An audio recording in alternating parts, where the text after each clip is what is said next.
Trump اور Nitin Yahoo کی جھڑپ اسرائیل امریکہ کے لیے بوجھ بن گیا۔ امریکی صدر ڈونلڈ ٹرمپ اور اسرائیلی وزیر اعظم بنجمن نیتن یاہو کے درمیان حالیہ مبینہ تلخ کلامی نے واشنگٹن اور تل ابیب کے تعلقات کے مستقبل پر نئی بحث چھیڑ دی ہے۔ رپورٹس کے مطابق لبنان میں اسرائیلی فوجی کارروائیوں اور ایران کے حوالے سے جاری امریکی سفارتی کوششوں پر اختلافات کے باعث ٹرمپ نے نیتن یاہو پر سخت برہمی کا اظہار کیا۔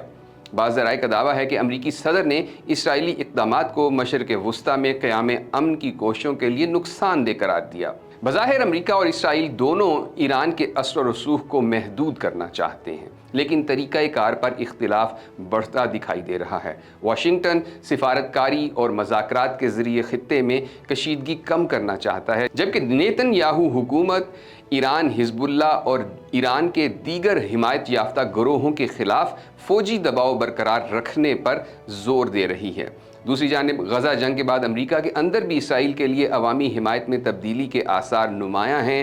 کولمبیا، ہارورڈ اور دیگر بڑی جامعات میں فلسطین کے حق میں مظاہروں نے امریکی سیاست میں ایک نئی بحث کو جنم دیا ہے۔ سرویز کے مطابق نوجوان امریکی ووٹرز اسرائیلی پالیسیوں پر پہلے کے مقابلے میں زیادہ تنقیدی موقف اختیار کر رہے ہیں۔ تاہم ماہرین کا کہنا ہے کہ مسئلہ اسرائیل اور امریکہ کے اتحاد کا نہیں، بلکہ نیتن یاہو حکومت کی بعض پالیسیوں کا ہے۔ دونوں ممالک کے درمیان دفاعی تعاون، انٹیلیجنس شراکت داری اور اربوں ڈالر کی فوجی امداد اب بھی تعلقات کی مضبوط بنیاد ہیں، لیکن اگر موجودہ رجحان برقرار رہا تو ممکن ہے آنے والے برسوں میں امریکہ کی اسرائیل کے لیے حمایت تو ختم نہ ہو، البتہ غیر مشروط حمایت کی جگہ زیادہ مشروط حمایت لے لے، اور یہی وہ تبدیلی ہے جو مشرق وسطیٰ کی سیاست کا رخ بدل سکتی ہے۔ مزید خبروں اور اپڈیٹس کے لیے دیکھتے رہیے VNews.pk۔